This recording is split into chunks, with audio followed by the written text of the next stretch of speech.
자, 그렇다면 지금 지방학생 미분양 해소 대책 한번 나온 게 있는데 어떤지 한번 실효성 한번 살펴보겠습니다. 네. 특히 이 심각한 악성 미분양으로 불리는 준공후 미분양 주택 3,000호를 LH가 먼저 매입을 해서 임대 아파트로 활용하기로 하겠다 이렇게 방안을 발표했는데 네. 이 방안 어떻게 평가하십니까? 예, 사실은 이 대내외적으로 불확실성이 워낙 큰 지금 상황에서 이제 줄어든 건설 투자로 인해서 이제 경제 성장률까지 하락시킬 수 있다 이런 판단한 정부가 건설 시장 안정화를 위해서 LH가 악성 미분양을 매입해가지고 3,000세대를 매입해서 그러니까 뭐 등등 전세와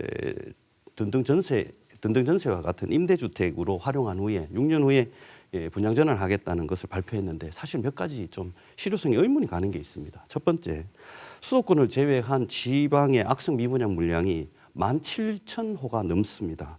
향후에도 준공후 물량이 이렇게 지속적으로 누적될 가능성이 아주 높은데 과연 이런 한 17% 정도의 약 3,000세대 매입으로 실효성이 있을까? 두 번째, 이 정부는 향후에도 주택 시장을 이제 모니터링하면서 이제 매입 주택을 더 늘리겠다라고 얘기를 하는데 과거 2008년도와 2010년도 사이에 LH가 또 같은 방법을 한 7,000호를 매입했어요. 그 당시에 사실은 16만 호 가까이 미분양이 있었던데 그게 현재와 같은 LH의 재정 건전성을 감안한다면 이게 얼마나 더 매입할 수 있을까? 세 번째, 방금도 말씀드린 것처럼 2010년도 당시에도 LH가 이 같은 방법을 썼는데 그 당시에 이 분양가의 약 70%, 즉 한 30%가 할인된 70% 수준에서 매입을 했단 말이죠. 그럼 근본에도 이 정도 수준에서 매입을 한다면 과연 지금까지 버티고 있는 건설사, 즉 과다 지급된 금융비용, 공사비 상승으로 인해서 마진이 많이 줄어들었습니다. 그런데 과연 LH가 30% 할인된 70%도 매수하겠다라고 했을 때 얼마나 많은 건설사들이 내놓을까 이런 부분에 상당히 좀 의구심이 듭니다. 그래서 단지 이렇게 이제 LH를 통해서 3,000세대를 매입하겠다고 했는 거는 이제 앞으로 이제 지방의 미분양 사태를 그냥 보진 않겠다. 우리가 정부가 적극적으로 개입하겠다는 어떤 선언적인 의미는 정도는 있다. 그런데 설령 또 매입한다 하더라도 이게 어느 지역에 얼마만큼 할지 그런 부분에 대해서 또 다른 형평성을 또 불러올 수 있기 때문에 전체적으로는 좀 실효성에 좀 의문이 듭니다. 이 효과는 크게 그다지 크지는 않습니다. 그렇다면 LH가 이렇게 매입을 하는데 이걸로 누가 혜택을 봅니까? 누가 혜택을 보냐 보면은 사실은 지금 건설사가 혜택을 보는 것도 아니에요. 우리 LH에서 이것을 매입을 해주게 되면은 판매되면서 누구한테 돈이 들어갔냐면은 돈을 빌려준 최우선 수익자 금융사에서 이 돈을 회수해 갑니다. 그러고 나서 그 돈이 남았을 경우에 건설사가 못다한 공사비도 받을 수 있겠고 그다음에 사업주체인 시행사도 돈이 갈 텐데 사실은 돈을 빌려준 금융사한테 이제 또 가는 돈 구조이지 이 시장을 활성화시키는 시장 조치는 아니다. 이제 이렇게 볼 수 있겠습니다. 두 분 다 평가가 사실 후하지는 않은 것 같습니다. 또 다른 것 중에 하나가 관련법을 개정을 해서라도 비아파트의 아파트 아닌 주택에만 허용하고 있는 매입형 등록 임대를 이런 지역 악성 미분양 아파트에도 적용을 하고 지방 미분양 주택을 매입해서 운영하는 이 CR 리츠라고 하는 이 제도에 상반기 출시도 지원한다 이렇게 되어 있습니다. 이게 어떤 건지 소개를 좀 해주시고 정책이 교수님 보시기에 해소 효과가 있을지 전망을 한번 해주시죠. 예. 매입형 임대주택이라는 것은 임대사업자로 등록된 사람이 기존 주택을 매입한 후에 임대주택으로 내놓는 것으로 임대 의무 기간이 10년, 그동안 연 5% 이내로만 일정한 공적 의무를 지게 되면 양도세 중과 배제 그리고 종부세 합산 배제와 같은 세제 혜택을 주는 제도입니다. 사실 이 같은 제도는 과거 임대주택 시장으로 민간 자본을 끌어들여 가지고 운영하겠다라고는 취지로 활용되었는데요. 이제 각종 이제 세제 혜택을 받은 다주택자들로 인해서 오히려 주택 시장이 투기의 장으로 변질됐다 이런 비판이 많았습니다. 그래서 과거 문재인 정부 당시에 이게 폐지된 제도인데 현재는 비수도권 지역에 약 3억 원 이하의 연립주택과 같은 비아파트에만 이 등록이 가능하도록 되어 있습니다. 그런데 정부가 근본에 전용 면적 8호제곱미터 이하의 준공후 미분양 아파트까지 확대해가지고 이런 이 등록형 매입 임대주택을 발표를 했고 사실 이게 되려면 민간 임대주택법을 개정을 해야 됩니다.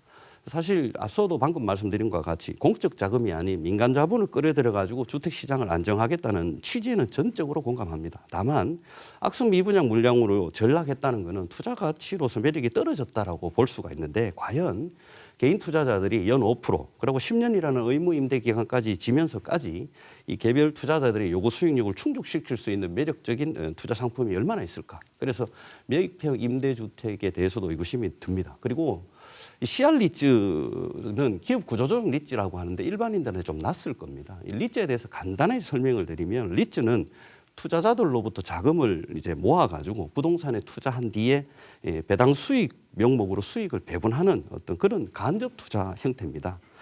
사실은 개인분들한테는 많이 낯선 상품인데 상장 리츠와 같이 안정된 수익이 보장되는 이런 상품은 사실 일부 투자자들한테는 아주 매력적인 투자처로 알려져 있는 게 사실입니다.